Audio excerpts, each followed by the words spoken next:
All right, we're off and running. Well, welcome everybody.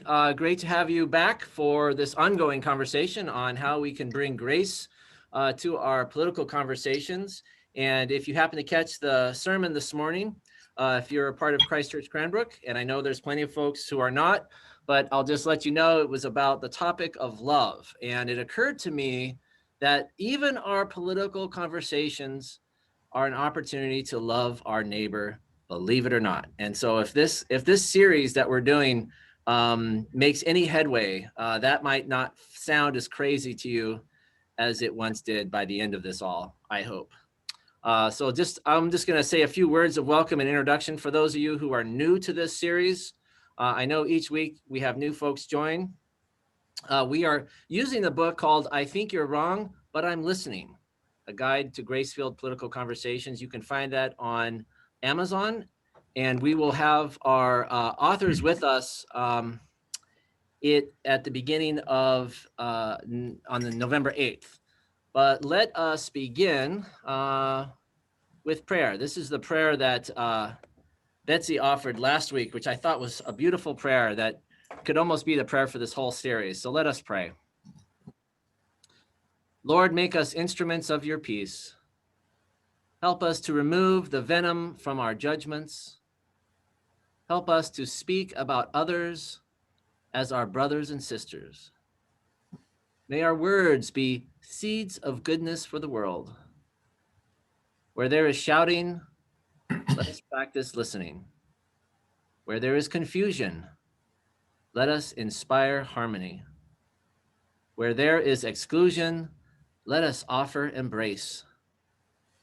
Where there are unexamined loyalties, let us raise real questions. Where there is prejudice, let us awaken trust. Where there is hostility, let us bring respect.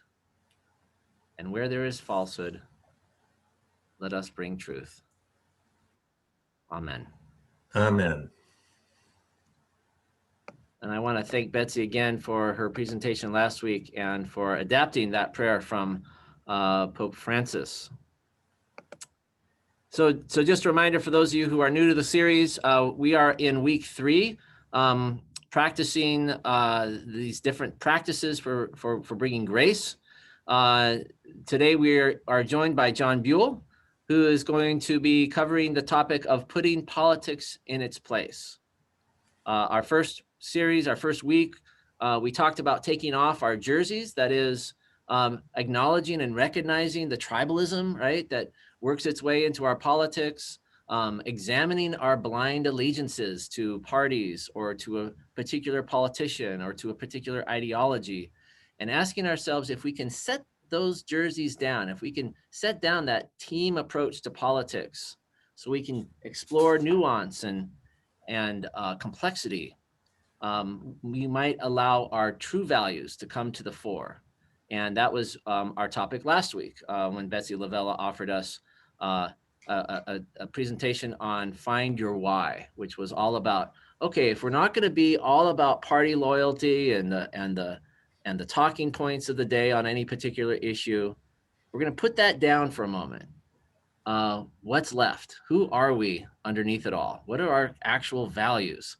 And I could relate to that because I remember back in college, you know, I grew up in a kind of a hippie commune, artists and poets, you know. So and when I went to college, I had to go through a Republican phase in order to be a proper rebel in my family. And I found myself kind of, you know, I got involved. I started a college Republicans. We did all this stuff. And I remember getting into a conversation with somebody about the topic of abortion and about the topic of whether or not there should be a constitutional amendment to protect the flag from being burned, right? Do you remember those? That was, and I found myself in this conversation with somebody just kind of mirroring the official Republican line at the time on those topics. I found myself defending pro-life, and I found myself being in favor of a constitutional amendment to ban flag burning. And the person I was talking with sort of goes, Chris, you know, really, you're kind of a libertarian, and it caused me to really realize, you know, I had just kind of picked up those positions through osmosis. That really wasn't, I hadn't really investigated my own values and ideas around those topics. I was just falling into the party line. And anyway, that was an important catch for me to notice that very process that our authors are suggesting we all try to take on and ask ourselves, what do we really believe about these topics, irrespective of the person that we voted for example. If you missed a class, you can go onto the website here and catch past classes. And if you're not on our mailing list, send me an email and I'll put you on the email list. We send out occasional emails with links and for further information and so on and so forth. So put yourself on the email list, send me a note, and I'll add you. And then, as I said a minute ago, on November 8th, the authors will be with us to take your questions. We'll have them for the full hour. It'll be right after the election, so it's a perfect time to have them with us. And if you want to send your questions ahead of time, Amy Graham, who is our host in the chat, she is going to be fielding and organizing the question. So, you know, it's an opportunity to send your question. That we'll ask them anonymously. We won't say who said it, but she'll be organizing the question. So if you want to get yours in for the authors early, email them to Amy Graham, and maybe she'll put her email again in the chat.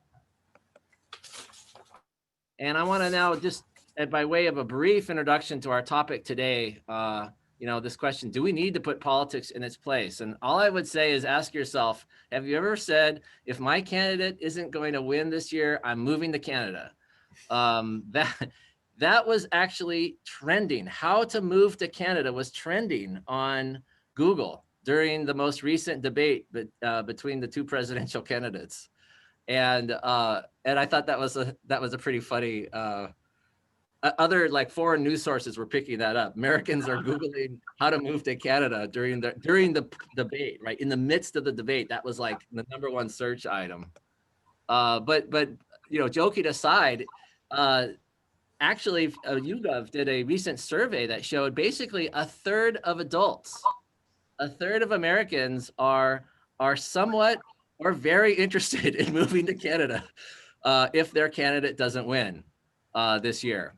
Democrats a little bit higher, 40%, Republicans a little lower, 20%, and independents, you know, right in that middle, about 30%. 30% of Americans are somewhat interested or very interested in moving to Canada if our candidate doesn't win this year.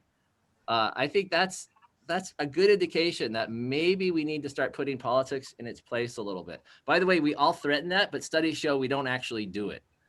Very few people actually moved to Canada. Canada saw a very small, tiny, infinitesimal increase in applications from Americans after the last election. But here's one that's actually even a little scarier. Okay, so we talk about moving to Canada. It's going to be a disaster. Here is something. There's a growing openness to political violence in America. And you can see the growth of this idea since 2017. Americans are increasingly, Republicans and Democrats, are increasingly saying yes to the question,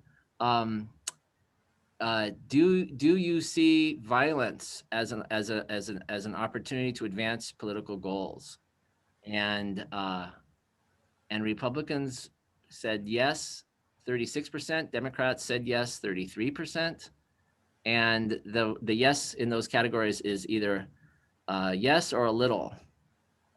We see it a little bit justified. So that tells you something as well, that we're getting. That's really been one of the premises of this book all along, is that we become increasingly hardened in our political opinions. We're increasingly fearful of the other side. We increasingly see them as a threat to our country. We're increasingly saying we're going to leave if we lose. And we're increasingly willing to accept some violence as a result of our political party or our candidate not winning. All of that, I think, is a pretty good justification for today's topic. And then finally, I'll just point out, I found an interesting article on Psychology Today about depression and big elections. Back in 2016, a little over 50% of Americans reported experiencing election stress. In 2020, The American Psychological Association published some survey that said 68% of US adults are experiencing significant stress in their life right now because of this election. And some of the suggestions they had to combat that in your life is whereas to limit your exposure to media, to go for print media over internet or the news, to try to take charge of your life. And if it's overwhelming to you, to just turn it off. They also suggested number 4 was to just vote early. But the 5th one is really the topic for today. And that is inoculate yourself. Research says the more invested we are in our party or our nominee or our candidate, the more crushing their defeat will be to us psychologically. And one way to prevent that negative effect is to become So more you have enough?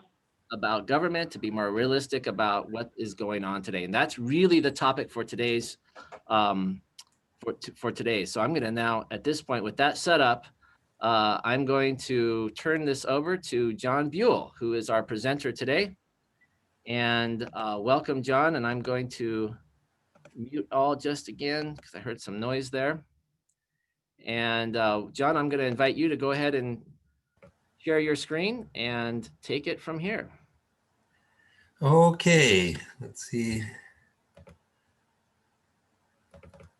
There, did that show up? Is it sharing? Yes, it is. Okay. You need to now start your presentation. So Where do I, oh, slideshow, there we go. if you select that, yeah, select that.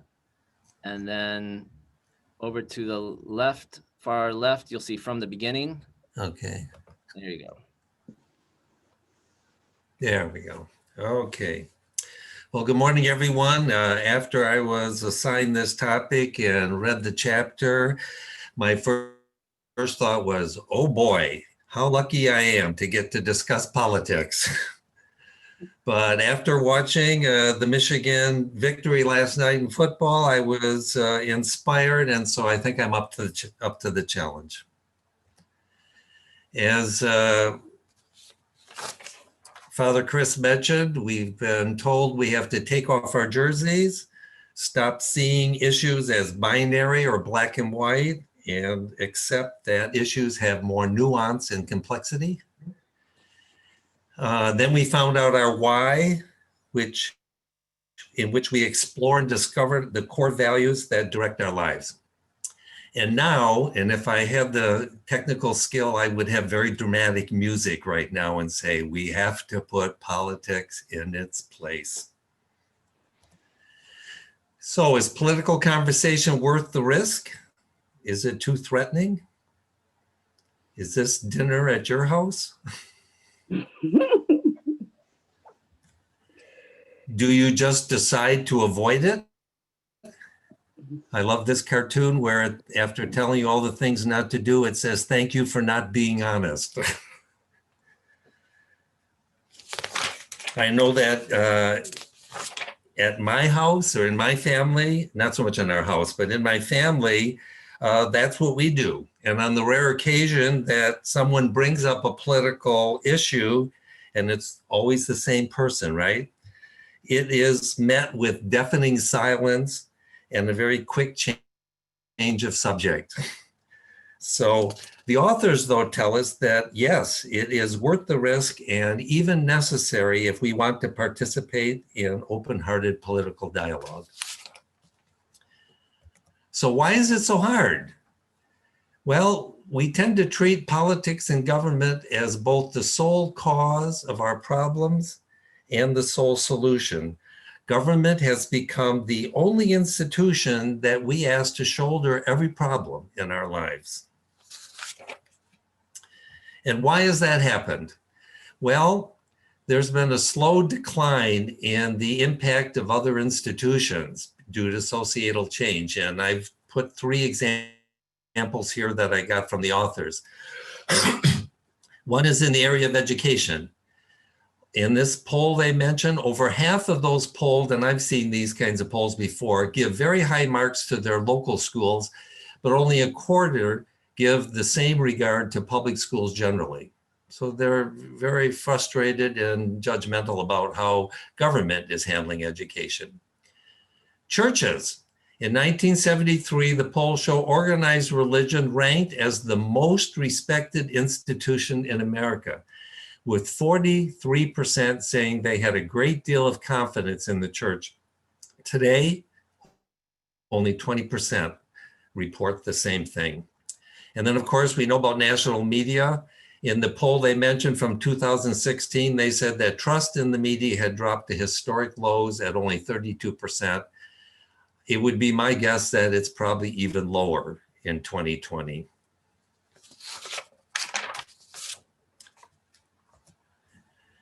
So because of these eroding institutions, we've made politics the most significant force at play in solving problems. We either consider it the central cause or the singular solution to all the problems. Every issue becomes existential, and that results in political paralysis. How many times have you screamed at the TV when someone said something that you disagreed with? Government can certainly make problems better or worse, and politics can change lives. But one of their very important points they made is that politics is just one of many forces, and that each of us has a role to play. That we can have influence in our companies, in our churches, and in our schools.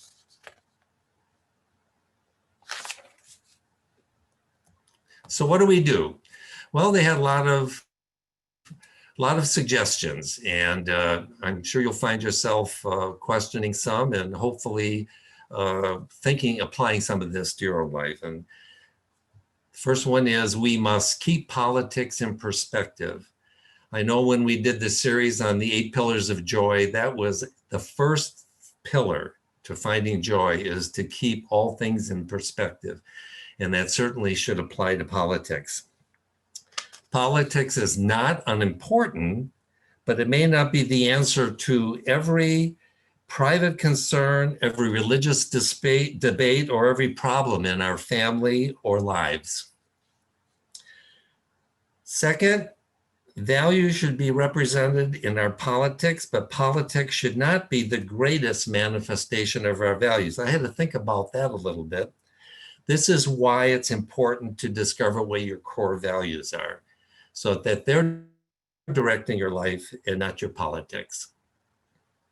Third, and I was hoping Father Chris would be back because he was going to share a story here. Oh, here he comes. Shared values. We can connect to our shared values despite our political differences, which can lead to healthy conversations. And Father Chris has shared this story with me in the past, and I'm going to ask him to share it again as a wonderful example of how finding shared values can mitigate political opposition. Chris? Okay, yeah. So this was a story. As I mentioned, back in my college days, I dabbled in politics quite a bit and was a bit of an activist, kind of a Republican activist. And at one point in time, we were working to recall one of our city council members. And I had been leading a protest, in fact, on his front yard. And getting everybody, you know, we got to throw this guy out, blah, blah, blah, blah, blah. And then the next week, my hometown, Santa Cruz, was hit with one of the worst earthquakes in modern history. It was known nationally as the San Francisco earthquake, but it really hit our town the worst. And that next day, we were downtown volunteering, digging things out from the rubble. Buildings had collapsed. And that evening, we were working all day helping people. That evening, I found myself helping. We were moving supplies to senior citizens who had been without a place to live because they had been kicked out of their place because it was no longer safe to be in there. And so we were creating like a makeshift place for them to stay the night and get their medications. Anyway, I'm unloading boxes and supplies from a van that had shown up. And who was next to me unloading those boxes and supplies right alongside was that very city councilman whom I had been making something of a spectacle on his front yard just the week before. And suddenly all of that vitriol around our political differences disappeared. And we became partners in this effort to help these folks. And it was a powerfully transformative moment for me when I realized that those politics suddenly got put in its place, didn't it? You could, I mean, talk about to the point of the topic, you know, it was in its place. And suddenly we were fellow human beings, fellow lovers of our town, and fellow neighbors wanting to help neighbors. Thanks. I love that story, Chris. And that leads into the next point they made, which is to stand firmly in identities rooted in humanity and worth beyond the reach of politics. You know, that we see people as humans, that we see them as having worth separate from their politics. Next, politics cannot be the sole source of our confidence, happiness, or self-worth. How many of us are news junkies and watch cable news all day long? And that just adds to that sense of deriving our own self-worth from all what that we're hearing, especially if we only listen to one channel. Politics should not replace judgment, logic, or evaluation of how things work. I like this one too. They said, they used the logical syllogism of if A is true, if A happens, then Z results. And that's how our brain works. And so if Z happened, then A must be terrible. And what it doesn't consider is that between A and Z, there's B and Y, and those are not predestined experiences, and they can be changed by our involvement. So don't give up your logic and judgment when you're evaluating politics. Don't define yourself by your politics. And if you do, you won't want to talk to anyone who disagrees with you. Next, recognize that issues are a complex interplay of personal, structural, and legislative forces. That government is an important part of solutions, but not the totality. I remember from, I think, one of the previous chapters, the authors talked about welfare and how they started from such opposite points of view. But then as they decided to base their thinking on facts and they started studying the history and nuances, they found that they were seeking the exact same things, though maybe through different solutions. So again, that's that whole thing about nuance and complexity. Issues are rarely binary. Next, more good can come out of expressing our values through private action than through public debate. That is one of my personally strongest beliefs and one of the primary reasons why I joined CCC, because I do see them getting very involved in action as opposed to just debate. The example that the authors use that they felt best exemplifies the blending of public and private response is in tragedies to things like hurricanes and wildfires. Look at how the earthquake that Father Chris was talking about brought two people of opposite beliefs together. And they talk about how people and organizations step forward to fill the gaps left by federal action. And in the case of Hurricane Harvey, they talked about the Cajun Navy, that the federal government was not equipped at that point to rescue all these people. So they had all these private people in their own boats and vehicles and so on that went out and helped rescue these people. It couldn't have been done by itself through the government. It had to be done through this blending of public and private. Practice seeing others as neighbors, not walking opinions or ideologies. Boy, do I find that one tough. We have a neighbor who posted a large super flag for a candidate that we oppose. And I'll have to tell you, it's been very hard for me not to see them through that prism, almost to the point where we're afraid we're going to run into them, even though we've had many discussions with them, because we don't want that to come up. Keep centered on community service rather than conflict and politics. Again, this is something I think Christ Church has been really good at, as they've offered many opportunities to do this and help us identify with our core values. And that's where I find myself in placing myself within the Christ Church community, is looking for those opportunities that match my core values. And finally, politics should take a back seat to the care we demonstrate for one another. As Father Chris mentioned, today's sermon was all about love and placing that above politics when we're dealing with people. So here is Sarah and Beth's overriding ethos and how to deal with politics. Some people are in trouble.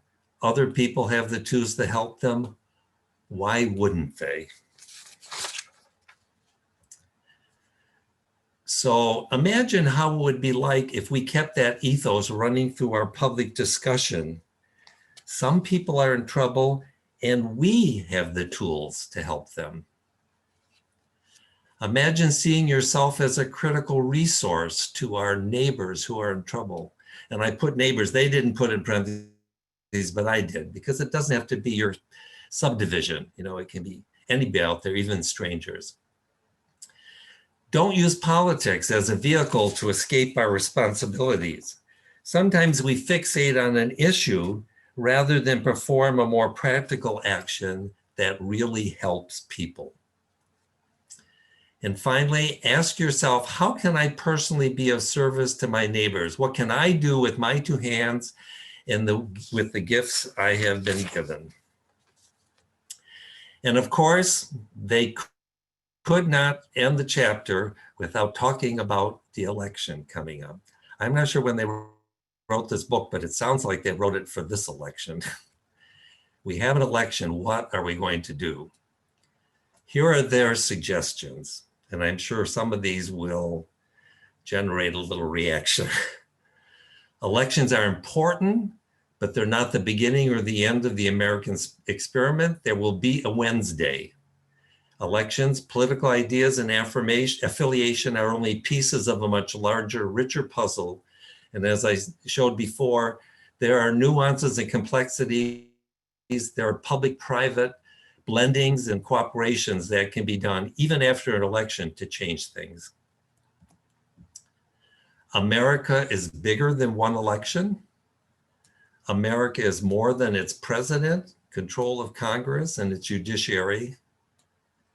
That one's ringing true starting tomorrow, I think.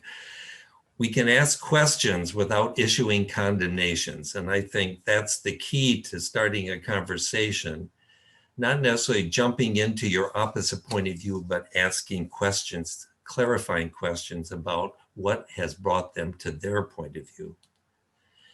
We can seek greater accountability without criminalizing that with which we disagree. Recognize that people are complicated. They're more than our choice of candidates and ideologies, and they often believe things for reasons we may not fully understand and may never fully understand. And most important, we can be the change we want to see in the world, and that's true no matter who wins. Things can happen to undo the negative aspects of elections. Look at the Black Lives Matter protests and what it has done in terms of our viewing of justice in America. So here's a caption I thought kind of summarized how I need to approach my family, and that is, being taught to avoid talking about politics and religion has led to a lack of understanding of both politics and religion. What we should have been taught was how to have civil conversation about a difficult topic. So here we are, ready now for a respectful, grace-filled discussion on politics in our lives. Amy, any questions or comments? You want to maybe unshare the screen, John? Oh, I'm sorry, yes. There you go. No, actually, no questions in the chat yet. I want to just say, John, thank you so much for that. Because you're right. When I looked at the chapters in the book, I thought that one's going to be a challenging one for a lot of people because it really is inviting us to take something of a chill pill about our political reactions right now, right? So if a third of us are talking about moving to Canada, if a third of us are open-minded to the idea that some violence might be justified if things don't go our way, and perhaps this last point that you make from the book, an increasing willingness to criminalize the opposition, right? I would be very interested if there's been some surveys on what percentage of Republicans or Democrats feel the other side should be arrested at this moment. Should we arrest the opposite candidate right now? I bet you there'd be a fair number on both sides saying they should just be arrested. And so I'm curious, what do people think about this? Is this unrealistic? Are we belittling a vital part of our public discourse when we talk about putting politics in its place? What I was getting at first was that this is like a lifetime or an everyday discussion, which in my life, politics is not discussed on a daily basis. I mean, now we're in election year, so I think, I don't know if it's just me, maybe some other people share this view, it is discussed more readily or often now, but it's not an everyday thing in my life. Is anybody here on the call experiencing election stress? By a show of hands, would you admit to election stress? And fatigue. Yeah, not to mention fatigue. This has helped me to see that a lot of the positions I take are overblown, and that I do allow myself to worry unnecessarily about consequences that are going to happen, and that thing about that if this happens, then that's going to happen, and that's going to happen, and the world's going to fall apart. I see a lot of that in me, and I can put that in perspective. Yeah, every issue is not existential. We are facing some existential threats to our democracy right now. And that depending on what happens in the next few weeks, we'll see if they're real. But I think that the chances of political violence are real. The chances that this election is not actually based on the votes of people, but based on things other than how the voting went, are real possibilities that I think pose a threat to our continued existence as a free democracy. And I can't make that go away, even though I can put a lot of my fears in perspective. Well, I think it's going to be a process, Joe. It's not something you turn the knob and tomorrow you have resolved all these issues, but it's something I think we have to continue to work on. So the one thing that struck me in thoughts and opinions very similar to that of Joe's that are popping up in the chat. Many comments about discrediting institutions, or some ways in which both parties in the past. Whoops. Yeah, I mean, I agree with Joe. I'm a big global thinker too, so I generally think about these big issues, including existential threats to democracy. I majored in politics. I find to stay grounded, I try and focus on the day-to-day, but knowing there's a middle ground. If you like, from what John was saying, if you have conversations with your neighbors about values, and those are connectable, things that you can share with people, it kind of limits the stress. But I mean, if you generally fear for these big issues, and I generally think, however one, like stating your opinion, writing a blog, that type of thing would be, it's helpful, because it's real. I agree, it's real. Sandy, I saw your hand up as well. Thank you, Jessica. Well, I was just going to write in chat, but I was thinking about criminalizing, how I might criminalize someone for their point of view. And what comes to mind is a chiropractic office that I went to, and they don't have outside a no mask sign. And when I went inside and talked to them, they have very rigid point of views, and so I don't want to say which party, but I found myself thinking, wow, this is pretty rigid, and this is unsafe, and just this little practice is jeopardizing my community because of their how they are practicing their beliefs. And I considered reporting them. I didn't, and I won't. But I wondered whether or not they were doing criminal actions, but I saw them in my mind as criminals. This is the big point I'm trying to make, is that I'm surprised how easy it was for me to jump from their political party, my assumption of their political party, which I didn't really check out, and they're being criminals. So how did you handle it, Sandy? Did you stay? No, I did not stay. I told them that I needed to be safe and sorry, and I left. Good for you. Yeah, thank you, Sandy, though. That's I think that's a really thank you for sharing what is, I think, a very vulnerable self-reflection of yourself. And I think it's probably true for all of us at some degree or another. We prejudge the other. Go ahead, Tom.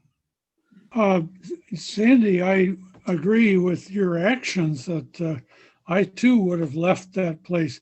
But the only your statement that puzzles me is you, I think, assumed that they were of one political party or another, and I don't see really why that had anything to do with the mask wearing or not mask wearing. Could you explain that? Why you associated a particular political party?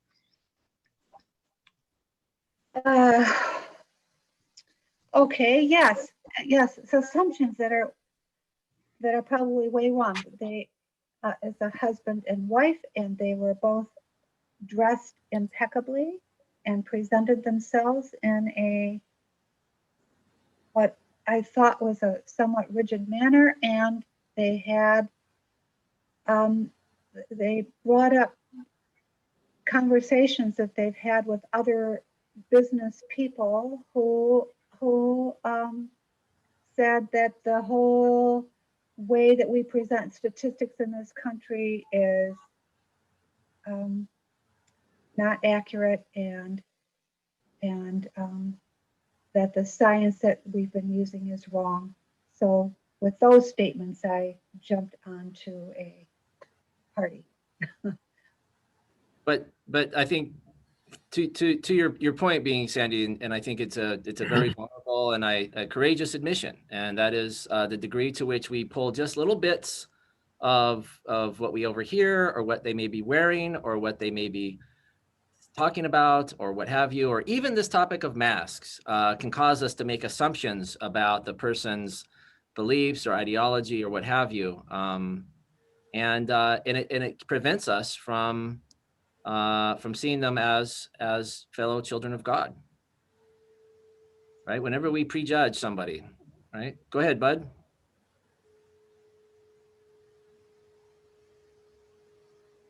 Unmute. Excuse me. I think, John, this is one of the best sessions we've had, and one of the most difficult, because I think we all think that politics is extremely important. And having spent a whole life in nonpartisan politics, I can say it's not nearly as important as all the other things you enumerated. I've wondered through all the sessions how we get over the first hurdle, and that is, how do we start discussions? And one of the things you talked about, and the authors talked about here, is by asking questions. And rather than making judgments up front, and I make judgments up front all the time, but I think when we ask questions and we hear what the other person is thinking and why they are thinking that, I think our judgments change. I think that's very important, and I think you presented that very well. Yeah, it may not change our opinion, but it humanizes the other person. So we aren't vilifying them in the same way we might have.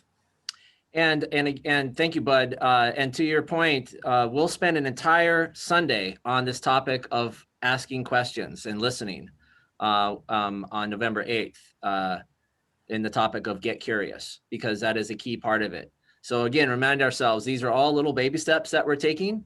And not one of them, none of them are intended to be the, fix all, be all, end all. Other comments? Go ahead, Carolyn. I have a couple. First, I want to say that your art, what you wrote about taking off your jerseys, I forwarded to a number of friends on both sides of the political spectrum, and everyone has thanked me for the article and sent it on to their friends. So I just wanted you to know that it has a multiplying effect. I have a personal friend who I'm very friendly with, who is on the other side of the political spectrum. So I was telling her about the fact that we were doing this study on how to have a conversation. And so we are going to give it a try. But what we have found that if we even watch the same news source, if it's coming from social media, and I'll pick Apple News as an example, her Apple News does not look like my Apple News. We get different news from Apple. We both say, oh, I read Apple News, but yet mine is different than hers because it is a compendium of what they think I'm going to want to read, and hers is what she's going to read. And so almost every time we have tried to have a discussion, our perception of what is fact is diametrically opposed. And it's very challenging to get the conversation started. Yeah, and I think that's in the next couple of chapters, we're going to talk about the importance of finding a kind of commonality around our facts, because echo chambers, right? Exiting the echo chambers, which is what you're describing. And you're right, the way the algorithms of social media feed us more verification of what they think we already believe. It becomes really hard to have a conversation if we're coming at it from wildly different facts about the world. And so so if you notice in the book, over and over again, the authors, after they take off their jersey and decide, okay, I'm going to take the risk of letting go, that maybe there's more to the story than what I've always been told or read, they then do their due diligence. They dig in. They learn about the history of welfare, or they learn about the policy positions of healthcare, for example. You can tell they're kind of policy wonks, and that you're right. That is a challenge I've noticed because we don't all have that time or interest to do that. So yeah, I think that's an ongoing challenge as we go through this. Other thoughts about that topic, anybody? So the one thing that struck me about the presentation is the 2 points, one being an emphasis on logical syllogism, and another emphasizing the importance of private action. And I think there's a limit to reason and syllogisms. Human experience, it's too complicated to capture in syllogisms, and I find myself less confident in my ability to reason through an issue to the point of being adamant with somebody else on that topic. If I'm doing that, it's usually because I'm attempting to control the issue and avoid the complexity. So I prefer to engage more at a personal level because it brings out of me insights and an ability to react to an issue that goes beyond simply reasoning through it and trying to come to a pinpoint conclusion.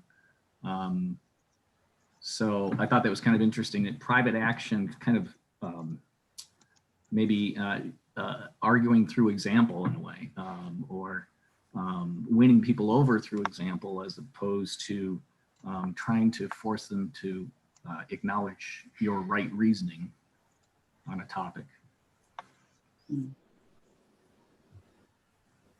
So anyway, I just saw that there was, it's complementary, I think, in some ways. You have to certainly reason through issues, but at the same time, there's another part of our being that doesn't really experience the world through reason, and we have to be open to that as well and try to balance the two.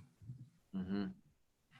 Yeah, Chris, this is Chris. Hi, I'm going to jump in. I agree with that completely. And I want to go back for just a moment. I know we've got limited time here.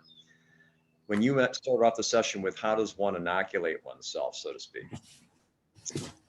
I found after the 2016 election that I literally had to just tell myself, from friends I heard back from on both sides of the aisle, these are mostly intelligent, well-informed, successful, loving family people who happen to have completely divergent opinions on politics than I do. But the questioning about from whence does this come? Tell me why you feel that way, which I think is one of the questions that someone brought up in our first session, that one of the parishioners asked someone who felt differently than she did about a political candidate or situation. That helped a lot, just in terms of getting at the why and the wherefores, at least try to understand without, again, holding fast to that which one believes to be true. And the other thing real quickly I thought of is that that scene in that movie, 2 Weeks Notice, with Hugh Grant and Sandra Bullock, when she says, you know, you're the worst person in the world. And he says back to her, he says, how can you say that? Have you met everybody in the world?